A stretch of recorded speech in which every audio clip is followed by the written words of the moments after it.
Hey, it's Jordan. Delighted to be joined back with Kshama Sawant, Seattle City Council member and founder of Workers Strike Back.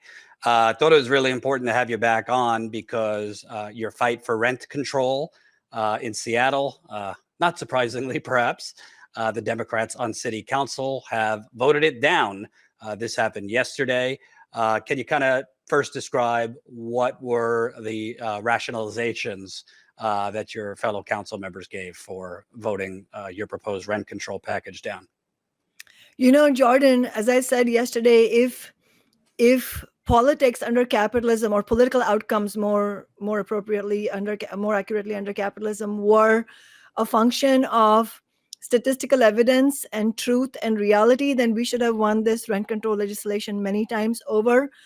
And in fact, unfortunately, that's not how it works under capitalism. What decides political outcomes is the balance of power, or the differential of power between the capitalist class and their representatives, the ruling elite and their representatives in politics and in the media on the one end, and working people and the oppressed and the exploited on the other.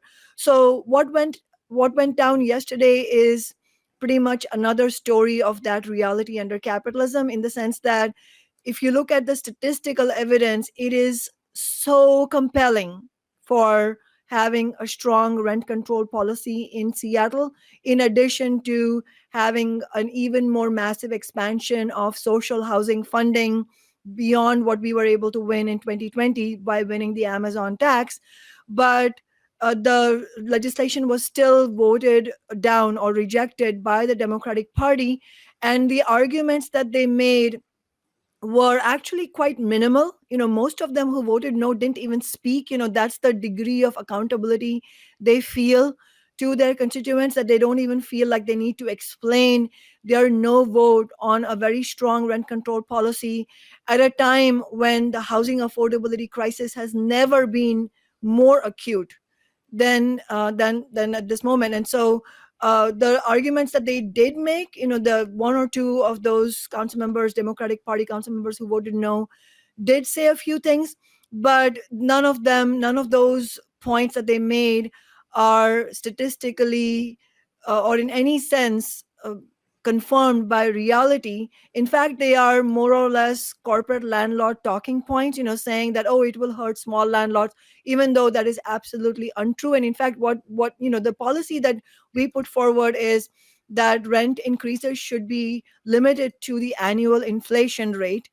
And that means that landlords still get to make profits. Obviously, as a socialist, I think housing should be democratically controlled by the majority of workers, but we're not this is not calling for democratic control of housing by workers. This is simply rent control, which limits rent increases to the annual inflation rate.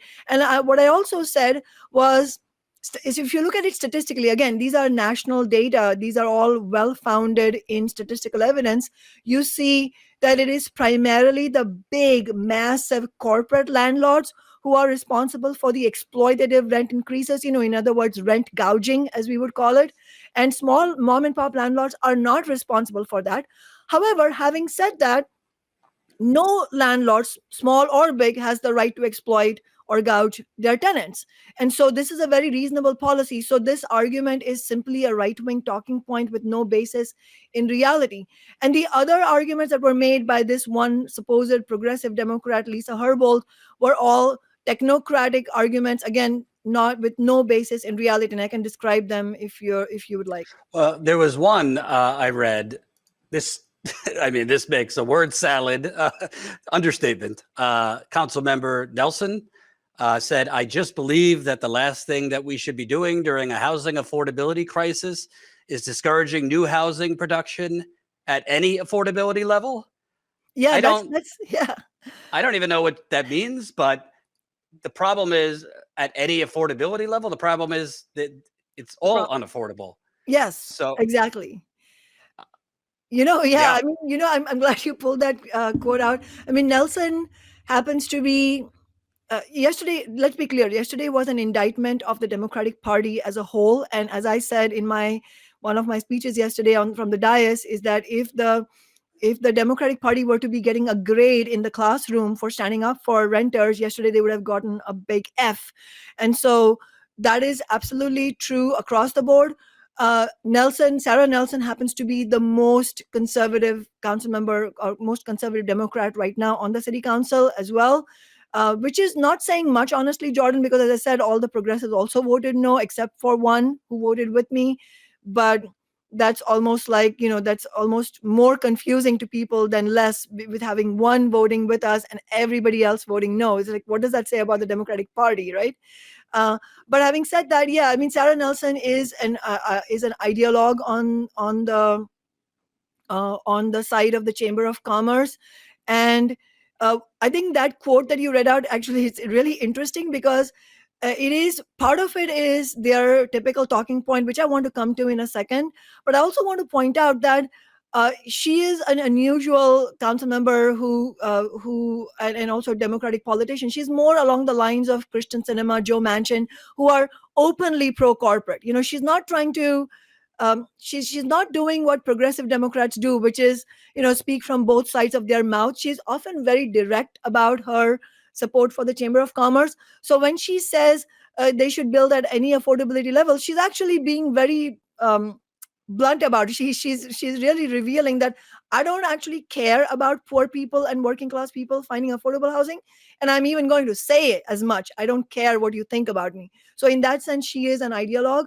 But as far as the rest of her statement is concerned, it is very much it's probably the most common right-wing talking point, pro-landlord talking point, which is that somehow if you have rent control of any kind, that let alone the kind we had proposed, which is without corporate loopholes, then somehow it is like goodbye to construction, goodbye to new buildings. It's just going to be a apocalypse of construction in any city. But this is very reminiscent of the false arguments we heard from the Chamber of Commerce and from the restaurant industry, from big business as a whole, when we were fighting for $15 an hour minimum wage in 2014. They said, oh, well, lights out Seattle, nothing short of economic apocalypse was going to happen.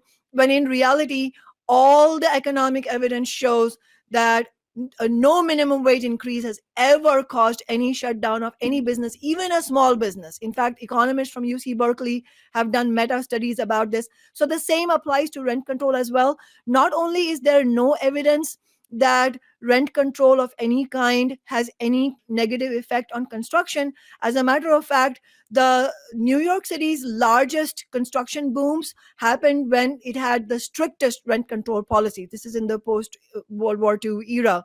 And many of those rent control protections were destroyed by the the real estate lobby and the New York City Democrats. But at that time, they had very strong rent control policy, and that's when they had the biggest construction booms.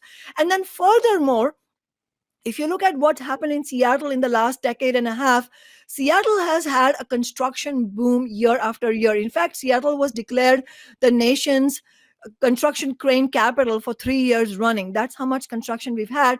And as you said, the real problem is affordability. And so today, as we speak, Seattle has an over 6% vacancy rate.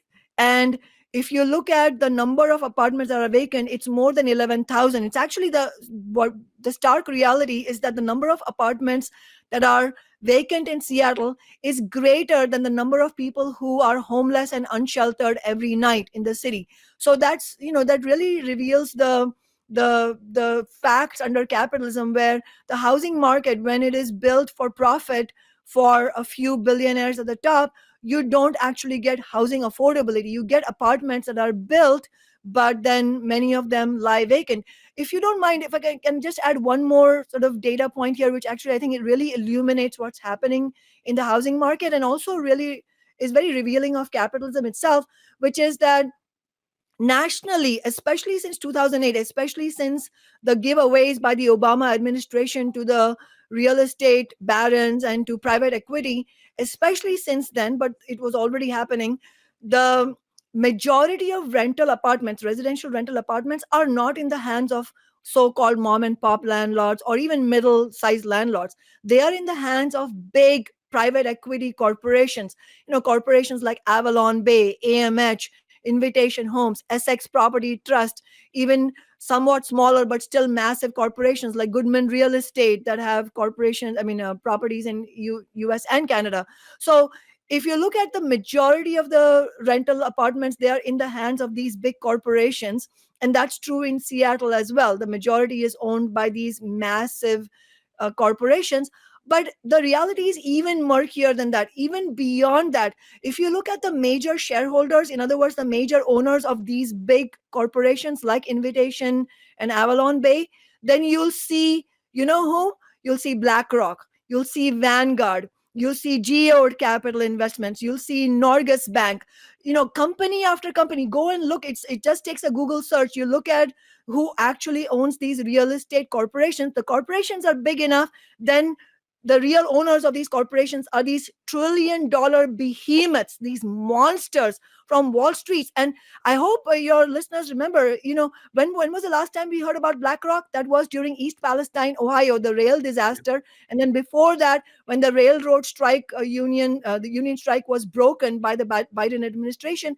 And on whose behalf was that done? It was done on behalf of Berkshire Hathaway, BlackRock, Vanguard. So that's how deeply rotten the ties are between the Democratic Party and the real power brokers in our society. And that's what the Democratic Party in Seattle did yesterday. By voting no, they have, in other words, further enabled these giant corporations. And another council member, this was, let me get the name right, Herbold, she is talking about, more neoliberalism. Let's create incentives for owners of new buildings to participate, which this is, let's hand Amazon millions of dollars in free money to come to our cities.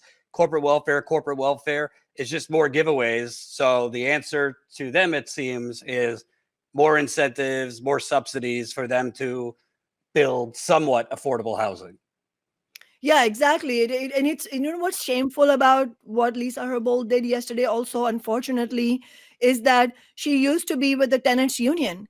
And so the question that ordinary people who are watching this should ask, what does it mean when a self-described tenant advocate, a self-described progressive Democrat does this sort of thing where they actually end up enabling the most destructive forces in our society, the richest people who have been stealing wages and the most basic needs that people need, ordinary people need. So if you have somebody who calls themselves progressive and somebody who calls themselves a tenants advocate do this, then it really begs the question of what kind of party we need. And it reminded me of and also others said this as well in the struggle here, that it reminded them of the MLK quote from one of his most important speeches, where he said that it's actually, obviously we understand who our actual enemies are.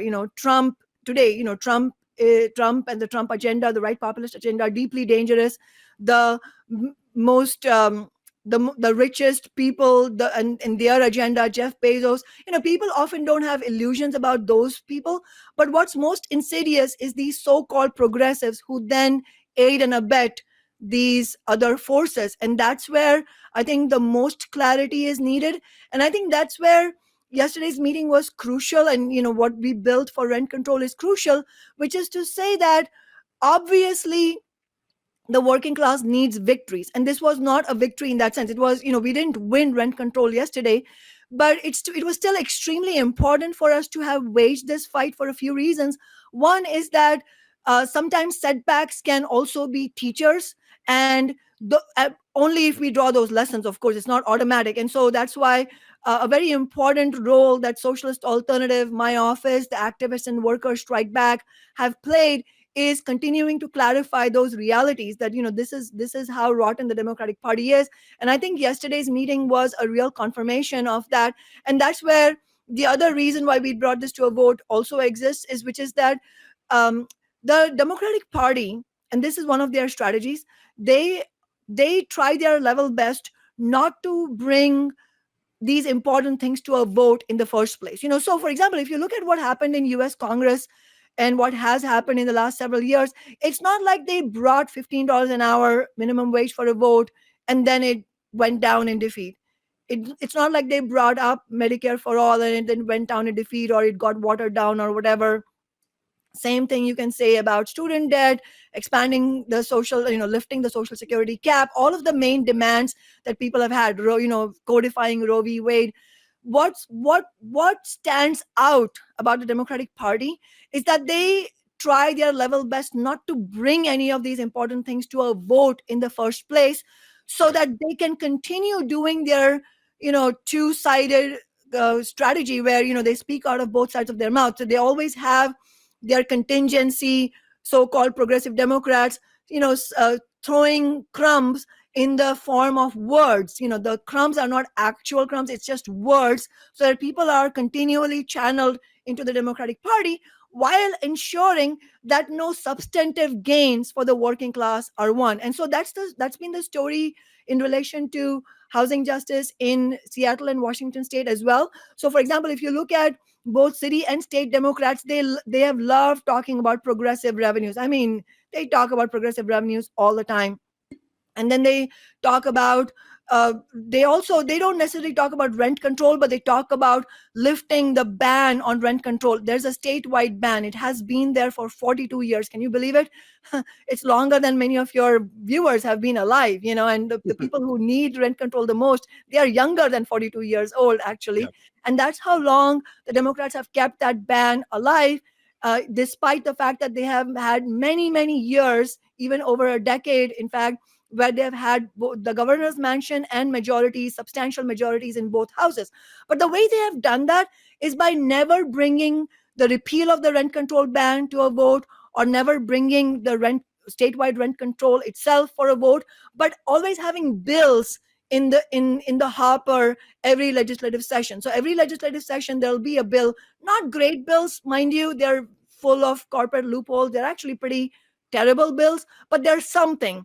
So they'll bring these something better than nothing kind of bills, and they'll just be on the legislative agenda, but they will never have a discussion in the committee. They will never bring them to a vote. And so part of the task for Socialist Alternative yesterday was to actually force a Democrat to go on record either voting yes or voting no. And from the beginning, we explained that, look, we should not have rose-tinted glasses. It is going to be extremely hard to win rent control. We have won a whole series of renters' victories, but rent control is up there, And so we explained how this was going to be a question of a balance of forces. But if we can force the Democrats to take a vote on record, then we will have played a big role in exposing them. Right. And, at the end of the day, beyond just Seattle, all across America, people are kind of left with nowhere to go. You have Wall Street, a lot of the companies you talked about, buying up homes and then jacking up the rent. They put in modest improvements, and then you're seeing housing prices skyrocket, and kind of doing the same thing with rental properties, buying up rental properties, skyrocketing prices. I mean, pretty soon, if you can't afford a home, which a lot of new couples can't, you can't afford rent. We're not even just talking about in major cities. Prices are going up in more rural areas too. People are kind of running out of options at that point. I mean, CNBC, the Democratic Party, media could say whatever they want. Inflation is cooling. I mean, people I talk to, rent and housing is becoming prohibitive to just finding somewhere to live. Absolutely, it is really it's come to a point where even people who are, like in Seattle, for example, even people who are making $80,000 a year, which is a really good salary that most people don't have access to, even they are unable to pay their rent in a sustainable way, meaning, it has to be something less than 30%. So many people are paying 50%, 60% of their income in rent. So, all of this is unsustainable. Most of the people we know, and most of the people in the working class, statistically documented, are one financial emergency or one moderate rent increase away from becoming housing unstable, like from having to couch surf or moving in with their family, or literally becoming homeless. So it is that fragile. People's lives are that fragile. Yesterday I was talking to an activist who, he's been really strong on being inactive in many of the struggles. In fact, I met him years ago in one of our labor struggles, and he's a rank and file member of the letter carriers union. He also does a second job, so he does two jobs, and one of them is a union job, and he's still barely able to pay his rent. Yesterday, after the Democrats voted no, he said that he is maybe $200 rent increase away from losing his apartment, and he takes care of his retirement age mother and his child. And what are they to do? Where are these people supposed to go? Where are all these working people? As you said, this is not just a Seattle story, but nationally, where are they supposed to go? Where are they supposed to live? And it is like the Democratic establishment. I mean, and I don't mention the Republicans so much because it's very clear they are extremely hostile to the interests of workers, and so we cannot fall for the sort of the what I would call the right populist rhetoric of Donald Trump, because he is extremely dangerous. And DeSantis is the same. All these reactionaries, they have a deeply and openly anti-worker agenda. But then on the other hand, if you look at what the Democratic Party has on offer, as you said, it's really making life unbearable for millions of Americans. And even recently, actually, even Biden did this. It was a bit of a sham, of saying, "Oh yeah, renters, we need a bill of renters' rights" or something like that. But if you look at how some of the biggest real estate corporations responded in glowing terms, that tells you that's nothing good for renters. I mean, if the real estate lobby writes about you in glowing terms, then you've sold out the majority of workers. And that's why it's important. I should point out that one of the highlights of this struggle was Cornel West sending out a press release in support of our rent control legislation, telling the city council that it's a moral imperative that they vote in favor of this, and that if they didn't, which they didn't, but that if they didn't, then that really shows where the Democratic Party stands, which is with the real estate barons and not with the millions of people who need help. Speaking of, I'm sure you've noticed, it seems that all of them had a conference call. The Democratic Party, CNN, every outlet, because it's the same exact headline and segment. Cornel West is a grave threat. And even though he's not the official nominee, even though, history tells us a lot of these voters who would vote for third-party candidates probably would not vote for the Democrat if they didn't have another option. But, your thoughts, it seems that there is an all-out, narrative and campaign to castigate and shame Cornel West from running, coming from the Democratic Party and their media allies. Yeah, absolutely. And in fact, it's only going to get worse. I mean, they're going to be unrelenting about this. We better be clear. It is going to be nonstop, and it is going to be vicious and ruthless. And that's why it's so crucial, as I was saying when I was on with Jill Stein earlier, that it's crucial that the campaign really build a base among millions of working people, because that is the only weapon or tool we have on our side to push back against this establishment offensive. I mean, that's what they're carrying out. As you said, they're carrying out a concerted offensive. It's a systematic and concerted offensive. And yes, you're totally right. It is not like this CNN commentator or this Democratic Party representative is doing those attacks. It is a very coordinated assault on Cornel West and it's a massive fear mongering campaign, and it will be a campaign to demonize Cornel West. Also, we should expect personal attacks against him. I mean, I had that, we had that happen here where they tried to attack me personally as well. The first time, when we ran our first campaign in 2013, already when at that time when they saw, when the opinion polls were showing that we actually have a fighting chance to win, at that time they launched a personal attack against me, talking about my personal life, which had nothing to do with the political questions at hand. And that's how we responded. We responded by saying this is the kind of fear mongering they do. And that working people have to push back against this. We have to push back against both the personality politics of the Democratic Party and also against the personal attacks they carry out. And of course, as you correctly said, we have to fight against the fear mongering, because that's what they're doing. And I liked how you showed, you showed some of the statistics that are important, like the polls, opinion polls of whom will you vote for? Will you vote for Joe Biden or Donald Trump, or will you not vote at all? And that's where the key lies. The people who are completely dissatisfied and angry and are not going to vote for Joe Biden no matter what. So whether or not Cornel West was running, Joe Biden has abysmal support. And why? Because both his own track record of the last 4 years and the anger against the Democratic Party. You don't sell out the railroad workers and break their strike and then have the temerity to say working people owe you a vote. No, they don't. They absolutely don't owe you. In fact, what they owe to themselves is to fight back against your corporate politics. Right. And the new poll from New York Times, I showed it yesterday, 9% of those 18 to 29 say they would not vote right now for Biden. Not that they would vote third party, just that they would not vote. So to me, why don't you target those voters rather than spending so much time on the fear mongering? I mean, exactly. See, that's where the truth lies. I mean, imagine if Joe Biden, it's not going to happen. I'm just constructing a story here. Imagine if Joe Biden was to wake up tomorrow and say, I'm canceling student debt and Wall Street gets to pay. And basically eat the losses, because it's a big scam.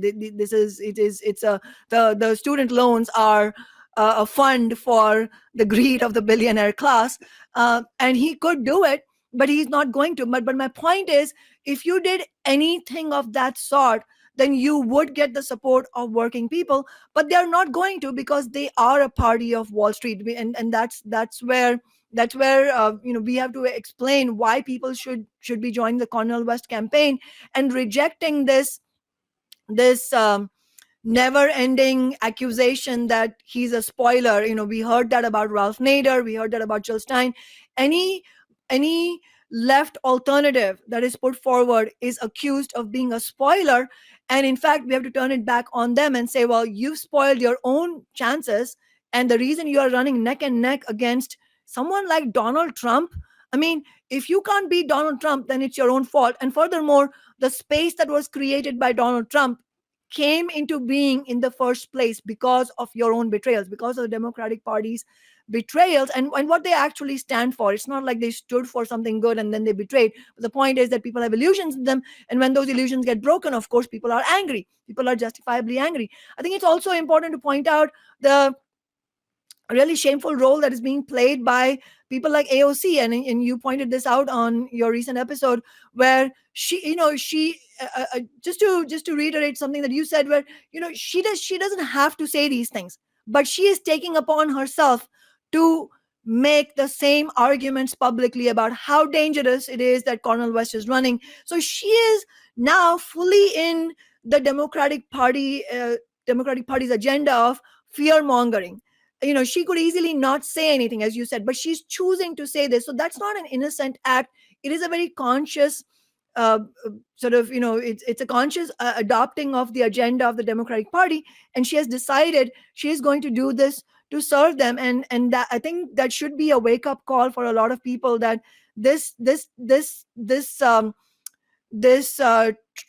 we've tried out having progressives run in the Democratic Party. Even somebody called themselves socialist. We've tried that out. It hasn't worked. We need a new party for working people. And the other thing, it's August, the year before. President Biden has a pen. He could make every excuse in the book, the lawsuits and Constitution. He could do things right now. They might not, be as far as you and I would like, but he could take executive actions. The American Prospect, others have reported well on things he could do on healthcare, climate. That might persuade a lot of these younger voters, some black voters that have been kind of peeling away from him. It seems to me they don't want to do that because the main priority is hoarding money from the donors, and they know the donors would not be happy with any bold action. Oh, absolutely. I mean, their donors are the billionaire class.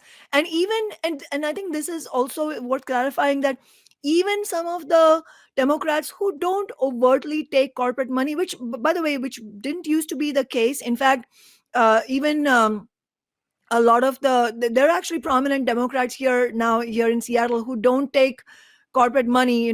Like if you look at their campaign coffers, actually it's not really corporate money funded per se, but um, that's a recent phenomenon. In fact, one prominent Democrat from Seattle actually told me that she hadn't thought about not doing corporate money until she saw me win not taking corporate money. In fact, she was one of the people in 13, sorry, back in 2013 during our first campaign for city council. She said, "How are you going to win without corporate money? You have to take corporate money." And we said, "Of course we're not going to take corporate money. Are you out of your mind? The whole point of doing this campaign is to stand with working people, win or lose."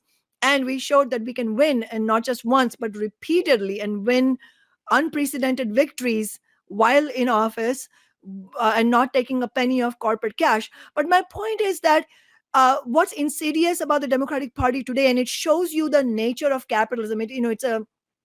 Capitalism has, within limitations, of course, it overall, it reveals itself as a party. I mean, not party, as a system that benefits a few and hurts the many.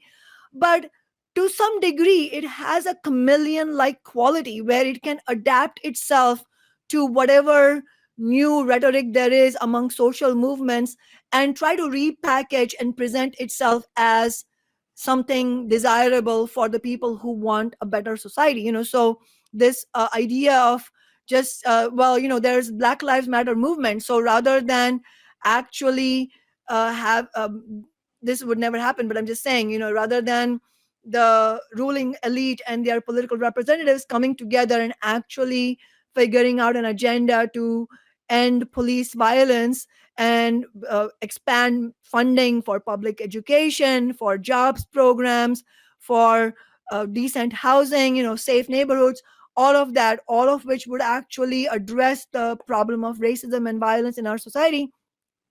Rather than doing any of that or even minimal things, and with the BLM misleaders going along with them, what you had was all this diversity, equity, and inclusion, DEI officers, and the woke version of capitalism, where you had some very privileged Black person being appointed to some CEO position or whatever, and that being the new face of capitalism. Similarly, you've seen greenwashing by the capitalist class, where fossil fuels repackaging themselves as, "Oh, we are the green whatever, we donate all this money for research," and that sort of thing. And so that all of that is showing up in the Democratic Party also, where they're being forced to repackage themselves as a progressive type of party. And so then you saw a big explosion in the membership of the Congressional Progressive Caucus. Saw the election of AOC, and maybe there was a kernel of genuineness in some of these people when they first ran. But what's important is that today they don't actually represent any kind of genuine agenda.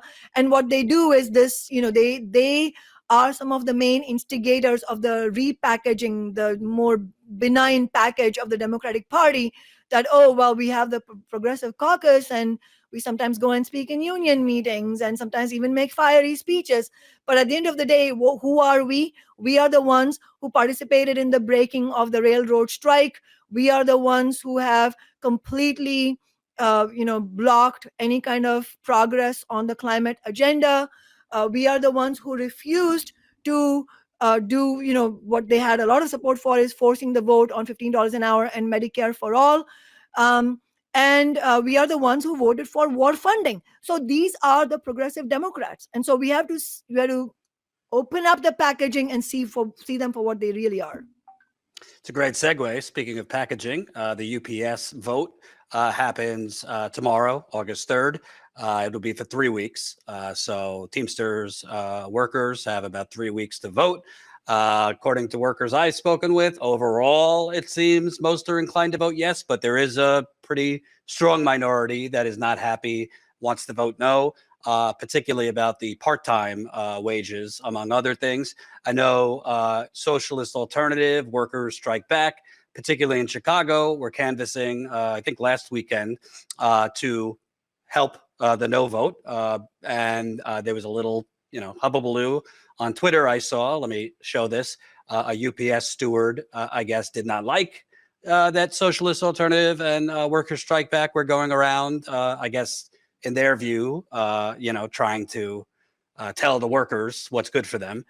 This is an image of some of the canvassers that were going out, trying to persuade UPS workers to vote no. And this is from a UPS steward, Sean Orr. Nobody has the right to tell our coworkers, quote, "Hey, I know better about your conditions than you do. Do what I say."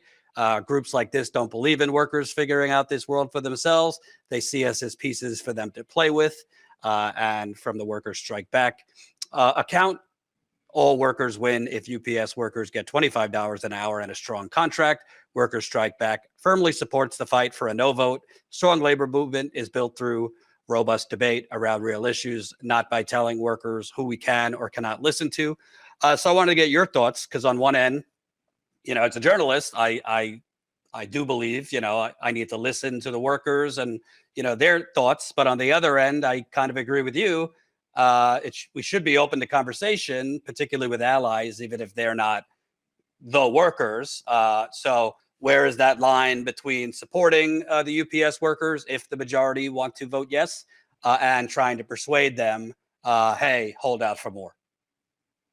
Yeah, I think these are very important questions, and it's often not clear. And so this discussion, the type that we are having just now, is extremely crucial. I mean, you talked about how we should have discussion about this, and of course listen to the workers. So our starting point is exactly that, which is that if the contract is indeed great, then what's the fear? The leadership should have discussions, meetings. So firstly, what I would urge the Teamster leadership, the Teamster for Democratic Union, the TDU leadership of Sean O'Brien and Fred Zuckerman, I would urge them that they should organize not only nationwide meetings of UPS members. We're not talking about outsiders having, or others. I don't subscribe to the idea of outsiders. The working class as a whole has shared interests, but we're talking about the Teamster leadership organizing meetings of their own membership and allowing discussion and debate freely. Because if the contract is indeed excellent, then I would have 100% faith in the membership to do the right thing and vote yes. Like, why would they? Because it's bizarre, right? Why would they vote against their own interests? If they are getting what they want, then they will, and what they need, more importantly, then they are going to vote yes. So the first appeal that I would make personally as a socialist and as a rank and file member of the union movement myself is have a discussion and debate inside the organization. So, organizing nationwide meetings of the members, and also regional and local meetings. Regional Teamsters councils and the locals leadership should also be organizing meetings. Let the membership participate and read the contract. And in fact, originally what the workers themselves and Workers Strike Back joined them in this urging of the leadership that please share the contract with us, because often there are union leaderships that they don't share the contract fully, and they just take our word. And that's one of the problems with what this person Sean Orr is saying. They're saying that Workers Strike Back is telling workers to listen to them and not think for themselves. But it's what we're saying is the exact opposite. In fact, often the union leadership will say, well, workers don't need to look at the contract. We've decided for them. Well, firstly, we said, no, that's not correct. Workers need to look at the whole contract, look at the fine print, and then have time to discuss. And so it's good that the Teamster leadership released the full contract and workers are reviewing it right now.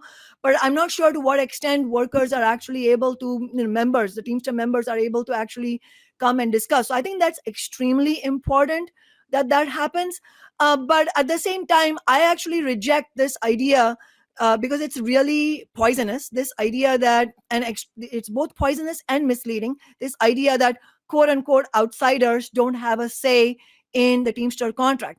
For one, just in a very fundamental sense, the working class's interests are tied together. So we as workers in general, whether we are Teamsters or not, have an interest in the Teamsters winning the best possible contract, because if they can win the best possible contract, then it sets the stage for other workers and other union members to also win better wages, better benefits, better working conditions. So in a very fundamental sense, our interests are interlinked. So it's extremely problematic for anybody who claims to be a workers representative to be saying, to be um, channeling what essentially is the boss's language of saying, well, here are the only people who have the say and the rest of you are outsiders. Well, that's the boss's strategy, divide and conquer. No, we should reject that, and we should say everybody has a say in this. Obviously the members whose actual contract that is, their viewpoint is paramount. But that's where worker strike back comes in, is that there are workers who are saying, we're not happy with this contract and we want to vote no, or at least we want to ask questions. And so I think that no leadership that is confident in what they have supposedly negotiated should be worried about that discussion.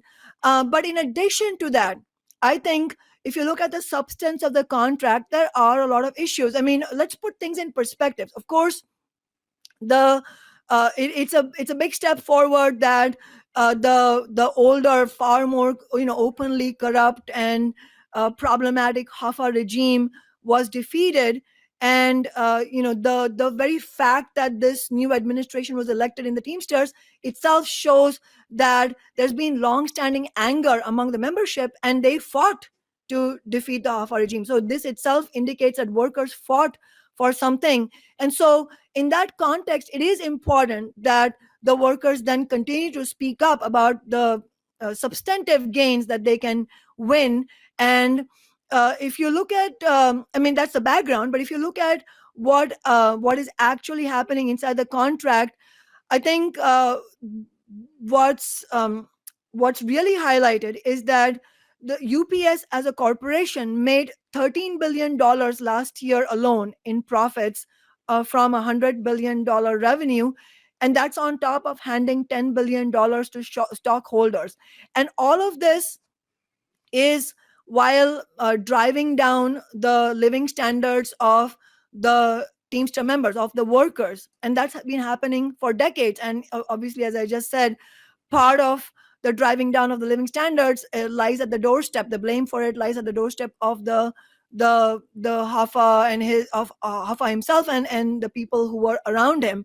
And so this contract fight by many workers has been seen as the chance to make up for the losses of the past 20 odd years. And so there is huge potential to win a very good contract if they continue the struggle. So one of the initial demands we also made, in addition to all the things I already laid out, is also continuing the practice pickets. It's good that they did the practice pickets. We said, well, let's continue until the workers vote for this.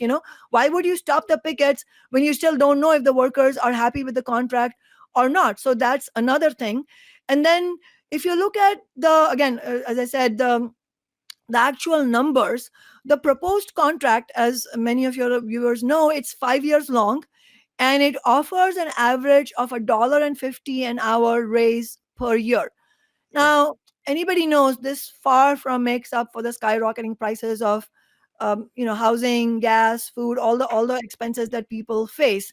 So it is actually far from what is capable. And that's why I said, let's start with how much money UPS has, how much the bosses made in profits.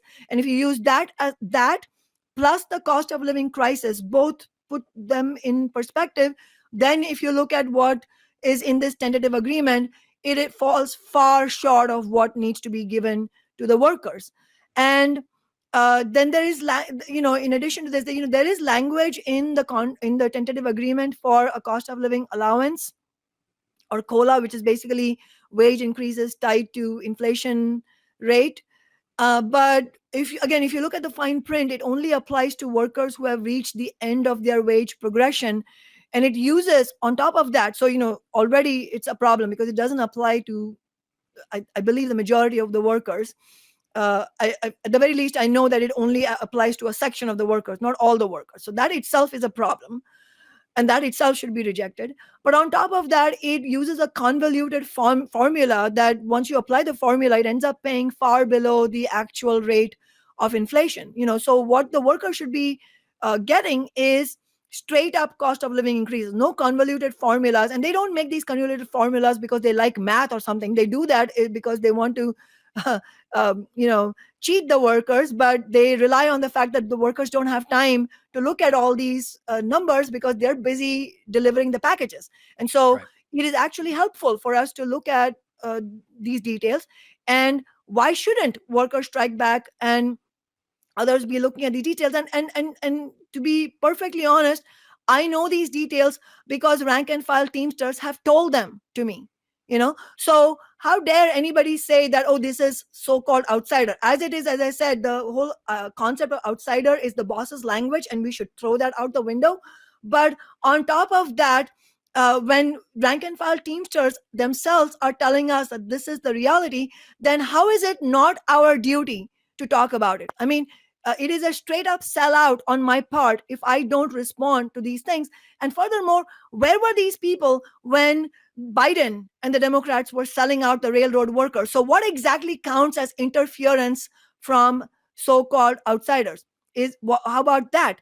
And this person whose tweet you showed, I believe he's also a DSA member. Well, why wasn't DSA fighting back against Biden? Why weren't they organizing? Why wasn't the DSA leadership organizing protests when the railroad workers were being sold out? So I think we have to be very clear not to accept the boss's language and build unity on the basis of what can actually be won and what workers are actually themselves saying. And so in that spirit, workers strike back, and many rank and file teamsters who also happen to be part of workers strike back organized a Zoom meeting this past Sunday, and we had dozens of UPS workers attended. I believe another caucus in the Teamster Union also organized a same meeting. Unfortunately, it was at the same time, but they also had many join them. Hopefully, next time we can have a joint meeting. I don't think it helps to have divided meetings. So I would really urge that caucus, Teamster mobilized to organize alongside workers strike back so that we can have joint meetings of hundreds of UPS members. And then ultimately, as I said, there's really no substitute for the membership themselves having their own meetings. And that's why I just wanted to reiterate, I urge the Teamster leadership to do that.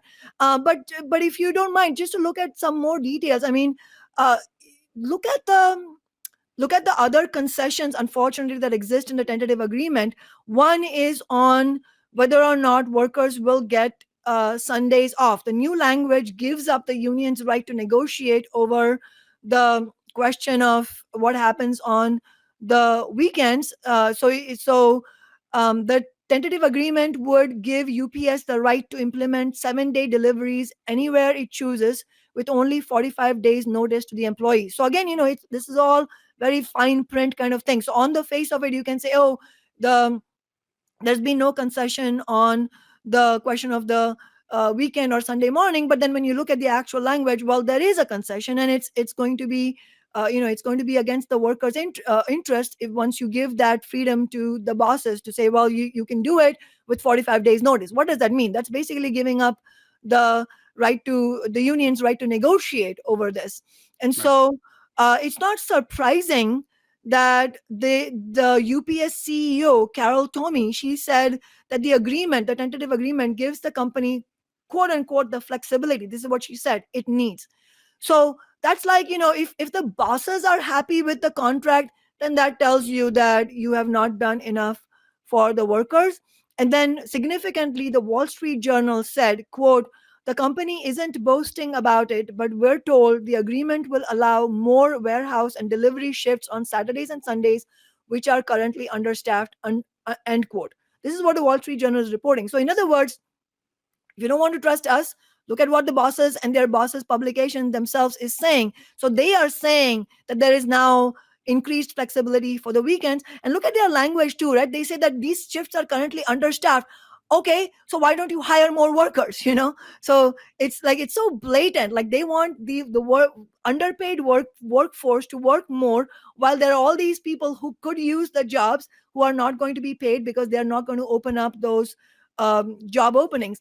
And then the other thing which we cannot forget is also the potential for having full-time jobs. I mean, I don't think that that potential exists in this tentative agreement, because a strong contract should include at least 10,000 more full-time jobs. And so what's happening here is that, all of these concessions, and then on top of that, of course, the the two-tier, the dreaded two-tier system, obviously that has been justifiably one of the things that the workers have been most angry about. But even there, it's not it sort of opens the door to the tentative agreement today, opens the door to creating a new low paid tier of part-time workers who are forced to use their own vehicles to get more hours. So it's what's called the personal vehicle driver classification. That is insidious. We should be fighting to end that altogether, because it's like, contractor, but exploited, deeply exploited. If that happens with the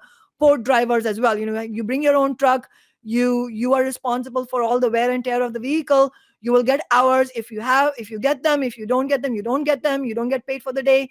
You have no job security, no benefits, no pension. It is insidious. So we should be fighting to end this altogether. We should be ending this sort of cheap labor thing that UPS wants. And in fact, that is a big component of why they get the billions of dollars in profits. So if you look at this whole story, I do think there's a strong case for us to build the rank and file momentum.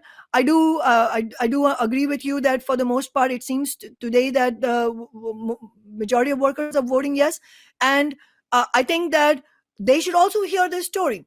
Who knows whether they're voting yes because they know the whole story and they're happy with it, or they just haven't been able to uncover what the fine print of the contract is. So that's why I keep coming back to this point that the Teamster leadership should be organizing meetings where every detail of the contract should be discussed and debated. I feel like that's a bare minimum in a democratic union, right? Well, I think at the end of the day, what this worker, who basically, how I interpreted it, was mind your own business, has to realize is we're all interconnected.